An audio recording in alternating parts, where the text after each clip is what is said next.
السلام علیکم ورحمۃ اللہ وبرکاتہ۔ اعوذ باللہ من الشیطان الرجیم، بسم اللہ الرحمن الرحیم۔ ناظرین، آج ہم جس حوالہ سے گفتگو کرنے جا رہے ہیں، ناظرین، اگر آپ اس معاشرے کے اندر دیکھا جائے کہ جو بندہ رب کا قرآن اور نبی پاک صلی اللہ علیہ وسلم کا فرمان سامنے رکھ رہا ہو، بیان کر رہا ہو، لوگوں تک پہنچا رہا ہو، پھر اس بندے کو گالیاں بھی دی جاتی ہیں، برا بلا بھی کہا جاتا ہے۔ لیکن ناظرین، دکھ والی بات یہ ہے کہ گالیاں وہ بندہ دے جس کو ہم مفتی کہتے ہیں، برا بلا وہ کہے جو بندہ یہ کہے کہ مجھے قرآن حدیث کا بڑا علم ہے۔ تو ناظرین، بات تو نہیں بنتی نا۔ تو ناظرین، خیر، ہم آپ کو گفتگو سنوانے جا رہے ہیں مفتی سمر عباس اتاری کی، جو یقین مانیے ایسے ایسے جملے بول رہے ہیں، اور بیٹھا بھی ممبر پہ ہے، عوام بھی بیٹھی ہے، اور وہ عوام جو سن رہی ہے نا، وہ بلے بلے بھی کر رہی ہے، حالانکہ جملے جو بولے نا وہ گالیاں سیدھی سیدھی دی ہیں۔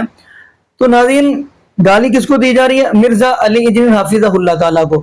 ناظرین، آگے سے پھر مرزا علی انجینئر حافظہ اللہ تعالیٰ نے کیا جواب دیا، کس طریقے سے جواب دیا، وہ ہم مرزا علی انجینئر حافظہ اللہ تعالیٰ گفتگو بھی سنیں گے۔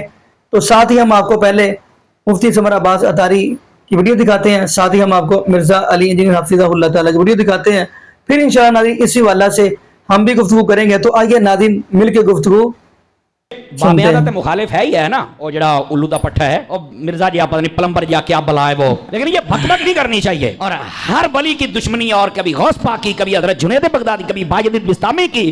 مطلب بندے کو کتا ہونا چاہیے، پر انٹرنیشنل کتا تو نہیں نہ ہونا چاہیے۔ سارے انہوں ہی پہ گئے ہیں۔ میرے پاس کلپ کسی دوست نے بھیجا، کہہ رہا ہے ماں تے شاہی کوئی نہیں، ماں کے بارے میں ماں تے شاہی کوئی نہیں، ماں کیا شاہ بے؟ اوہ مجھے تب سمجھ آئی، میں سمجھتا تھا یہ تو صرف پیو کوئی نہیں، یہ تو ماں بھی کوئی نہیں، یہ تو کھوتی دا پتر لگ رہا ہے مینوں، یہ تو کسی جانور کا بچہ ہے یار۔ تیری ماں ہی تینوں پوچھ لیندی، پہلے بزرگاں دا مخالف بنے، ہن تو مینوں پہ گیا ہے یار۔ ایسا یتیم العلم یزید الفکر خبیث النسل والاصل والعقل مطمئن کمینہ انٹرنیشنل بغیرت۔ پتہ کیا کہتا ہے یہ سیوطی؟ کیا ہے سیوطی؟ امام جلال الدین سیوطی شافعی رحمۃ اللہ علیہ، آپ کا ذکر ہے۔ سیوطی کیا ہے؟ سیوطی نے بندے دیکھے ہونے نے، سیوطی میں ماں جیسے منہ پھاٹ ایسے بک بک کر رہا ہے۔ اب میں کیا سن، اے سالہ حضرت ملنگ دا جواب سن، تو سیوطی نہیں، تو جہلم دی کتی ہے جڑا ہر بندے نو پے گئی ہے تو، لیکن تینوں پتہ کوئی نہیں نا، تو ساڈی ایک سٹ نہیں بچانی پترا۔ اس واسطے اپنی زبان بند کر، بکواس بند کر، اینو سیوطی بنن دا چاہ چڑھے ہوئے۔ میں کہا بلے ہو شیرا، کیا بازاد دی کوٹ کلی چھتیریاں نو جپے۔ آپ کو یہ نہ کہے کہ یہاں قادری صاحب آپ نے تھوڑا سا نا یہ اس کو کتی کہا ہے اور کھوتی دا بچہ کہا۔ میں کہا وہ آپ مندہ ہی نہیں مانوڑ، میں کران کی داس نا، وہ مندہ ہی نہ پیو نو منیا ہے، کہا میں حرام دا کہہ دی۔ اور پیر غفران صاحب نے بھی کہا تھا، سن لو نعرہ غفران دا، مردا جیل میں حرام دا ان کا ہے، اور اس کا جواب نہیں دے حرامی بندہ کیا دے گا بتاؤ نا مجھے۔ تو ایسے فتنوں کا یہی جواب ہوتا ہے۔ میں کہا جا ایک کنجرا گل کرن لگیا، کنجر دماغ میں کنجر گل ہی ہونی ہے، تینوں شرم تو یا نہیں پئی آؤندی۔ اور اب تو اس مہینہ ایک مہینے کے اندر جتنا یہ ننگا ہوا ہے نا، اور جتنا یہ ایکسپوز ہوا ہے، میں کہتا ہوں اگر یہ بغیرت اور کمینہ اور حرامی نہ ہو تو یہ ویسے ہی مر جائے، اگر حلالی ہو تو۔ اتنا زیادہ ذلیل ہوا ہے، لانتیا تجھے نہیں پتا، ویسے بھی تو انجینئر ہے، رکشے کھول کے کس، تیرا توکی نہیں بنتا اس شعبے۔ مولوی اسی 10 سال اسی پڑھے ہیں، یہ کہندے داڑھ تھلے آئے ہیں، میں نہیں اس کو کہتا داڑھ تھلے آئے، کیونکہ اسی منہ جدی بھی شے پائیے، حلال شے پائیے، حرام شے کدی نہیں پائی اسی۔ اینو میں ویسے ہی رینج تھلے دیاں گا، پھر میں پوچھاں گا پتر ہوں دس۔ تماشے بنائے ہوئے ہیں جو جاندیاں باندریاں لومڑیاں اٹھ کے بج بگیاں۔ آپ میں سے مجھے بتائیں کتنے لوگ ہیں، چلے ریئل ٹائم ہم ڈیٹا لے لیتے ہیں، آپ میں سے کتنے لوگ ہیں کہ جنہیں میرا تعارف نیگیٹو ہوا تھا سٹارٹ میں؟ ذرا ہاتھ کھڑا کریں۔ شکریہ میرے تمام وہ علماء کرام، کام چک کے رکھو، ٹھیک ہے، یہ پبلسٹی انہوں نے کروائی ہے نا۔ تو جتنا بولتے ہیں اتنی اپنی بدنامی اپنے ذمہ لیتے ہیں۔ اللہ تعالیٰ نے انسان کو عقل دی ہوئی ہے، اب چھوڑ دیں، میرے بارے میں تو چھوڑ دیں، اللہ کے نبی علیہ السلام کے بارے میں بھی نیگیٹو تعارف کروایا گیا ہے۔ یہ جو اسلام اتنا تیزی سے پھیلا ہے، کیوں پھیلا ہے؟ پچھلے 100 سال میں 60,000 کتابیں رسول اللہ کے خلاف لکھی گئی ہیں صلی اللہ علیہ وآلہ وسلم، اور ان 100 سالوں میں جتنے لوگ مسلمان ہوئے ہیں پچھلی 13 صدیوں میں نہیں ہوئے تھے۔ 60,000 کتابیں، 2 سے زیادہ کتابیں روز کی بنتی ہیں۔ 60,000 کتابوں کے جواب دینے کے لیے بھی ہمیں عمر نو چاہیے۔ ہم جواب دیتے ہیں ڈاکٹرن کا، ہر بات کا جواب نہیں دیا جاتا، ڈاکٹرن کا جواب ہوتا ہے۔ تو کیا نبی علیہ السلام کو انہوں نے ملائن کر لیا؟ کیونکہ اب میڈیا کا دور ہے، لوگوں نے اسٹڈی کیا، 9/11 کے واقعے کے بعد ٹوئنس ٹاور کا جو اٹیک ہوا تھا 2001 میں، ہزاروں نہیں لاکھوں لوگ مسلمان ہو چکے ہیں. اسلام کا تعارف کتنا نیگیٹو انداز میں کروایا گیا، لیکن لوگوں نے اسلام قبول کیا.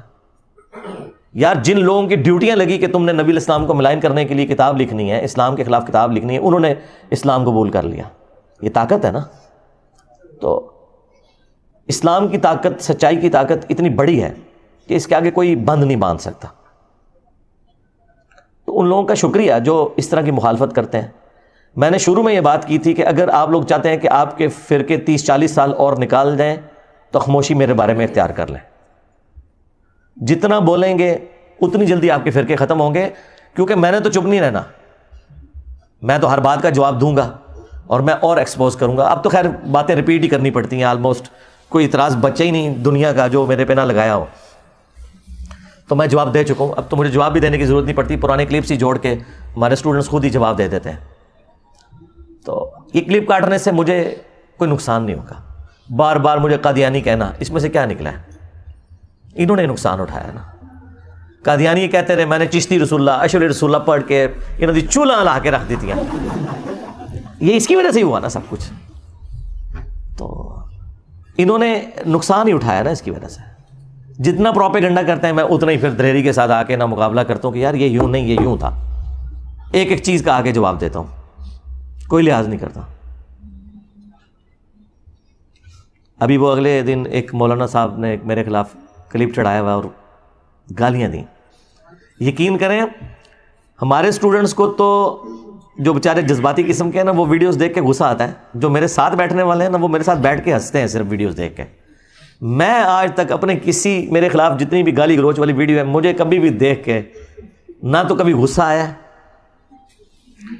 نہ کبھی کوفت ہوئی ہے، بلکہ میری تو میمز ہی وہی ہوتی ہیں جس میں مجھے گالیاں نکال رہے ہوتے ہیں. مجھے تو مزہ آتا ہے کہ یار ان کے پاس اب کوئی چیز نہیں ہے سوائے گالیاں نکالنے کے. باقی اس چیز کا ضرور دکھ ہوتا ہے کہ ان کی کیا اسلامی تربیت ہوئی ہوئی ہے، وہ الگ بات، لیکن اس کا مجھ سے تو کوئی لینا دینا نہیں. تو اگلے دن ایک مولانا نے ایک ویڈیو چڑھائی ہوئی کہ انجینئر صاحب کے اندر ماں تے شاہی کوئی نہیں. اچھا میرے پاس کلپ کسی دوست نے بھیجا، کہنا اے ماں تے شاہی کوئی نہیں، ماں کے بارے میں ماں تے شاہی کوئی نہیں، ماں کیا شاہ بے. او ہو مجھے تب سمجھ آئی. میں سمجھتا تھا یہ صرف پیو کوئی نہیں، یہ جیتا ماں بھی کوئی نہیں، یہ تو کھوتی دا پتر لگتا ہے مینو. یہ تو کسی جانور کا بچہ ہے یار. تیری ماں ہی تینوں پوچھ لیندی، پہلے بزرگاں دا مخالف بنیا، ہن تو مینوں پہ دیا. اب اللہ کے بندو، مطلب یہ کوئی بات ہوئی ہوگی نا، اس کے کوئی شروع میں کوئی اول آخر کوئی بات ہوئی ہوگی. ٹھیک ہے، یہ بات تو اللہ کے نبی نے بات کی ہوئی ہے. بخاری مسلم دونوں میں حدیث ہے، تم میں سے کوئی شخص اس وقت تک مومن ہی نہیں ہو سکتا جب تک کہ میں اسے اس کے ماں باپ، اولاد، سب لوگوں سے بڑھ کر عزیز نہ ہو جاؤں. اسی کو میں نے ٹرانسلیٹ کیا کہ جہاں کہیں اللہ اور اس کے رسول کی بات آ جائے وہاں ماں باپ تو شاہی کوئی نہیں. آپ مجھے بتائیں، یہ تو حدیث ہے بخاری مسلم کی. اس کو ظاہر ہے میں نے اپنے انداز میں بیان کیا نا. جو مفکرین ہوتے ہیں یا جو شعراء ہوتے ہیں وہ انہی باتوں کو ایک ڈیفرنٹ فارم میں پریزنٹ کرتے ہیں، مطلب وہی ہوتا ہے.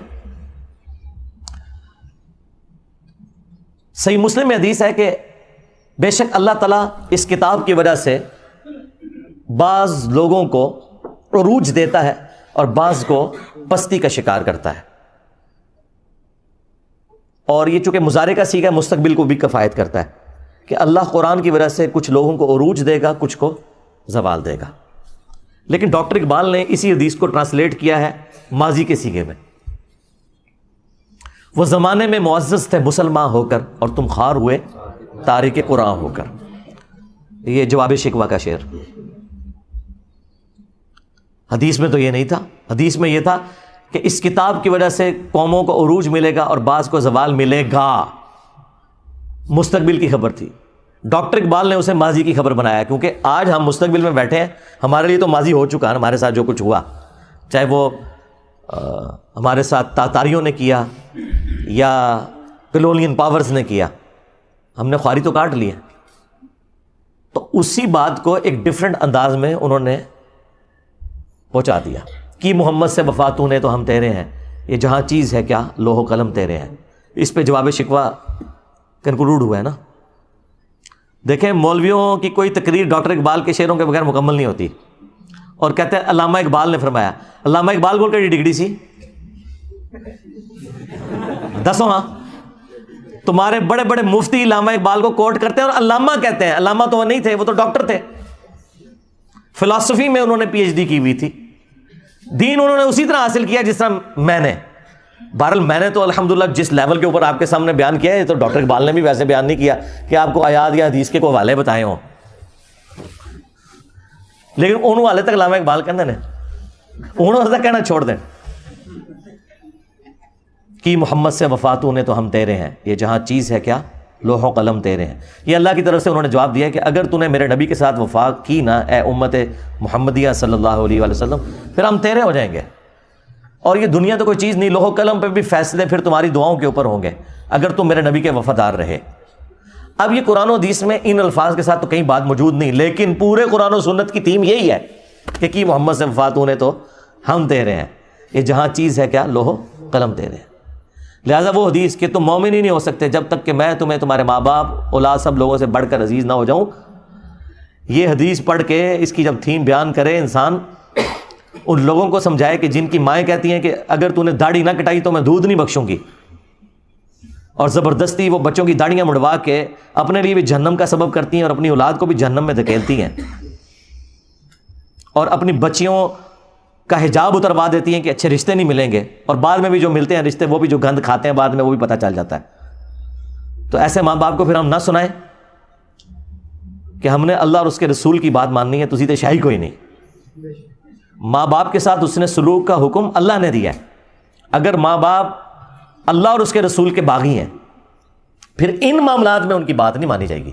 ہاں دنیا میں معروف طریقے سے آپ نے چلنا ہے, ہیومن ڈگنیٹی وائلیٹ نہیں ہوگی. وہ تو سورہ لقمان میں آیا ہے کہ اگر وہ شرک کا کہیں تو تم نے نہیں بات ماننی, لیکن دنیا میں معروف طریقے سے چلنا ہے. اور صحیح بخاری میں حدیث ہے, حضرت ابو بکر کی ایک بیوی کافرہ تھی, اسما بنت ابی بکر کی والدہ, حضرت عائشہ کی جو بڑی بہن تھی. انہوں نے کہا کہ میری ماں میرے پاس آتی ہے اور وہ مشرکہ ہے, تو کیا میں اس کے ساتھ حسن سلوک کروں؟ تو اللہ کے نبی صلی اللہ علیہ وآلہ وسلم نے فرمایا کہ ہاں تم اس کے ساتھ حسن سلوک کرو. یعنی دنیا میں آپ نے معروف طریقے سے معاملات کو لے کے چلنا ہے, سیدھی سی بات ہے. اس طرح آؤٹ آف کانٹیکسٹ تو آپ جس کی بھی چیز کو کاٹتے رہیں, اس کا تو کوئی اینڈ ہی نہیں ہونا, آپ جو مرضی کرتے جائیں. لیکن آپ نے فرق دیکھا, ہمارے اسٹوڈنٹس یہ حرکت کسی کے ساتھ نہیں کرتے اور ہمارے مخالفین کرتے ہی یہی ہیں, اور اپنا لقمہ اس کے منہ میں داخل کرتے ہیں اور پھر کہتے ہیں جی جوڈیشری سے کیسز کیوں فارغ ہو جاتے ہیں. یار جوڈیشری میں جو لوگ بیٹھے ہوئے ہیں وہ ملوٹے تو نہیں ہیں, تمہارے بزرگوں کے عبادت گزار تو نہیں ہیں. جوڈیشری نے تو اپنے معاملات کو لے کے چلنا ہے, انہوں نے آئین اور قانون کے مطابق معاملے کو دیکھنا یہ بات اس طرح ہے یا نہیں ہے, اس کے بعد انہوں نے فیصلہ سنا دینا. ان کو تو اس سے غرض ہی کوئی نہیں ہے. تو یہ اسی لیے اس طرح کی آؤٹ آف کانٹیکسٹ چیزیں فارغ ہوتی ہیں کہ وہ باتیں ویسے ہوتی نہیں ہیں. اور دوسرا, ان چیزوں سے آپ کو یہ پتہ چل گیا کہ ہمارے مخالفین کے پاس نہ اب قرآن بچا ہے نہ سنت بچی ہے کہ وہ پیش کر سکیں ہماری مخالفت میں. پہلے بھی خیر کوئی نہیں تھے پیش کرتے, ابھی بھی کوئی تھوڑا بہت کوئی پڑھن پہ گئے نا, تو وہ دی وجہ صرف یہ ہے کہ میں نے قرآن و سنت بیان کرنا شروع کیا ہے, تو آپ یہ جمعے کے خطبوں میں تیاری کرتے ہیں اور کوئی نہ کوئی قرآن کی آیت یا حدیث بیان کر کے کوشش کرتے ہیں کہ پبلک کو بتائیں, ریفرنسز دیں نہ دیں ان کی اپنی مرضی. تھوڑا بہت کوئی ابھی علمی شغف بھی آیا تو ابھی آنا شروع ہے, اچھی بات ہے, ہم اسے اپریشیٹ کرتے ہیں, ایسے ہی ہونا چاہیے. تو اس لیے میں جب کسی ٹاپک کے اوپر بات کروں اور وہاں پہ تفصیلی جواب ریکوائرڈ ہو تو میں بتا دوں گا آپ کو کہ بھی فلاں ویڈیو دیکھ لیں. ہر دفعہ تو میں ہر جواب کو رپیٹ نہیں کر سکتا, اس کا تو پھر ہم تو یہاں کئی دن بیٹھے رہیں گے سوالات کے جوابات کے لیے. ورڈک دینا یہ میری ذمہ داری ہے, پرچی پڑھ کے آپ تک بات صحیح طریقے سے پہنچانا. اچھا یہ باتیں میں جان بوجھ کے اس لیے کرتا ہوں کہ میں آج کے دور کا انسان ہوں. ہمارے استاد ڈاکٹر سراج صاحب رحمہ اللہ, اللہ تعالیٰ ان کی غلطیوں سے درگزر فرمائے, انہیں نیک کاموں کا اجر عطا فرمائے. یہ میں ڈمی میوزیم والے ڈاکٹر سراج صاحب کی بات نہیں کر رہا, پیچھے کرو کیمرہ دکھایا کرو نا, تسی شارٹاں بنانے سے لگے ہوئے ہو. تو میں ان کی بات نہیں, اوریجنل والے ڈاکٹر سراج صاحب کی بات کر رہا ہوں, یہ ہم نے ان کی یاد میں رکھا ہوا ہے انہیں. تو ڈاکٹر سراج صاحب رحمہ اللہ تعالیٰ کی کافی ساری باتیں مجھے بعد میں رہ کے یاد آتی ہیں. وہ ایک بات یہ بھی کہا کرتے تھے کہ جو بھی نبی علیہ السلام کے پیٹرن پہ دعوت کا کام کرے گا تو اسے ان تمام تکالیف سے گزرنا پڑے گا جن تکالیف سے اللہ کے نبی علیہ السلام، ان کے صحابہ اور اہل بیت گزرے ہیں علیہم السلام اجمعین ورضی اللہ عنہم اجمعین۔ تو کسی نہ کسی درجے میں۔ اور دوسرا وہ یہ بات کیا کرتے تھے، وہ کہتے تھے مجھ سے بڑے قرآن کے علماء موجود ہیں لیکن لوگ ان کی تقریر میں بھی عربی خطبے میں ہی جاتے ہیں، اور میں کوئی عالم بھی نہیں ہوں لیکن لوگ میری بات سنتے ہیں۔ وہ کہتے تھے اس لیے کہ میں MBBS ڈاکٹر ہوں، جس کی وجہ سے میرے پاس دنیاوی تعلیم ہے، اور میں آج کے دور کا انسان ہوں۔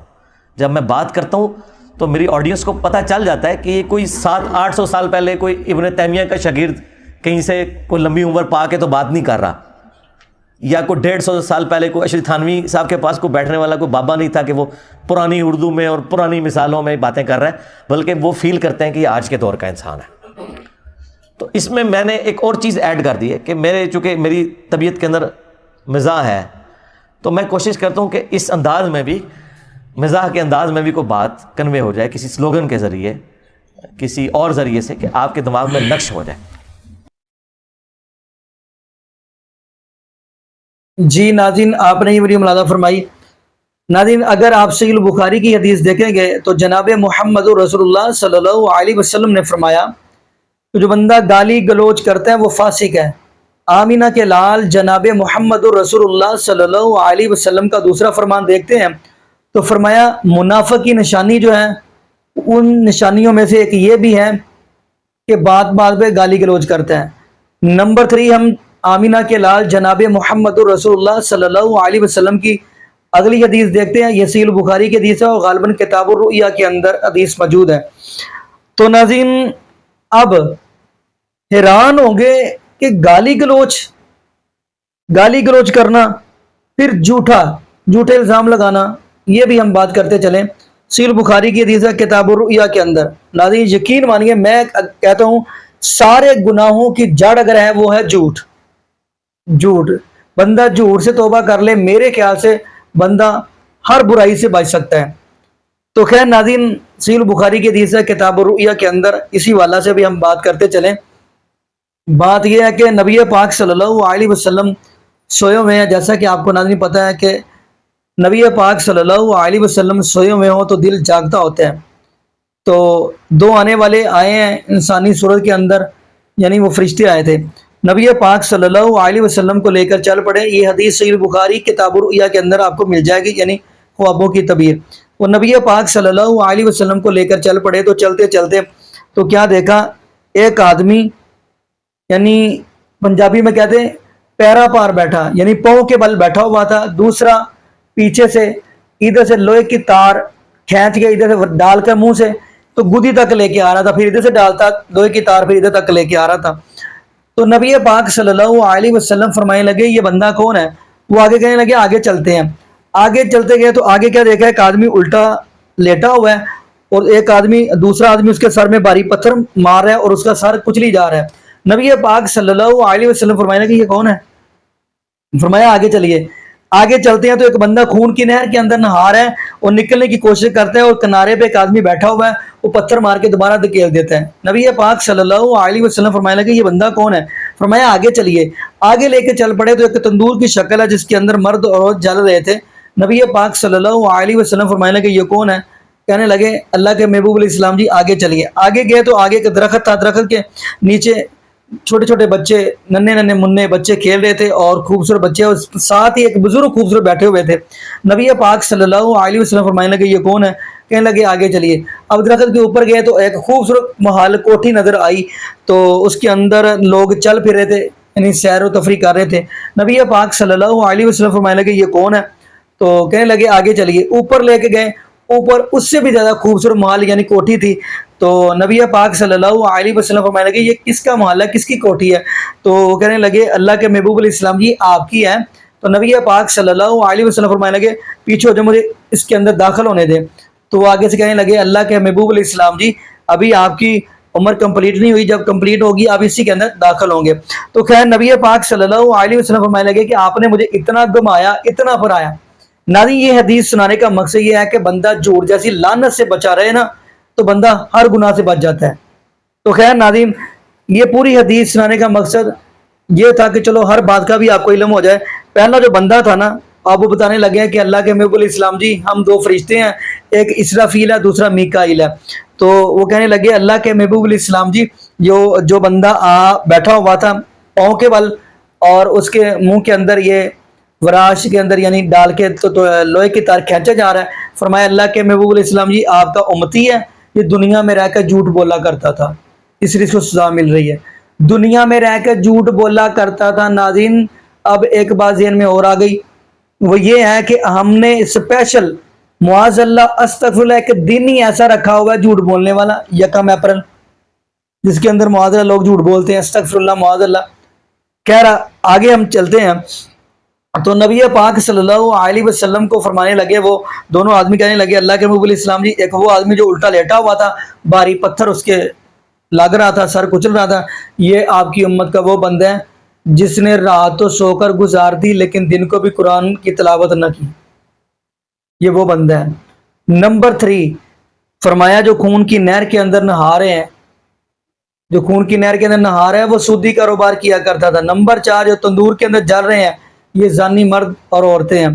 اور آگے جو مال ہے اور آگے جو چھوٹے چھوٹے بچے کھیل رہے تھے وہ نابالغ بچے جو دنیا سے چلے گئے, اور اوپر جو مال تھا لوگ چل پھر رہے تھے وہ اللہ کے محبوب علیہ السلام جی آپ کے لوگ جو مجاہد ہیں یعنی جنہوں نے اللہ کی راہ میں جہاد کیا یہ وہ ہیں, تو اوپر آپ کا محل ہے. خیر ناظرین یہ پوری حدیث سننے کا مقصد یہ ہے کہ بندہ جھوٹ سے بچ جائے تو ہر گناہ سے بچ جاتا ہے. تو ناظرین اب کسی کے اوپر جھوٹا الزام بھی نہیں لگانا چاہیے. باقی ناظرین یہاں پہ ہم دعا کرتے ہیں اللہ پاک ہمیں نبی پاک صلی اللہ علیہ وسلم کی شریعت کے مطابق زندگی گزارنے کی توفیق دے, اور اللہ پاک ہمیں 5 وقت کا پکا اور سچا نمازی بنا دے, اور جتنے بھی بے اولاد جوڑے ہیں اللہ پاک سب کو نیک نورینہ صحت تندرستی والی ایمان والی لمبی زندگی والی اولاد عطا فرما دے. جزاکم اللہ خیرا, احسن الجزاء. السلام علیکم ورحمۃ اللہ وبرکاتہ.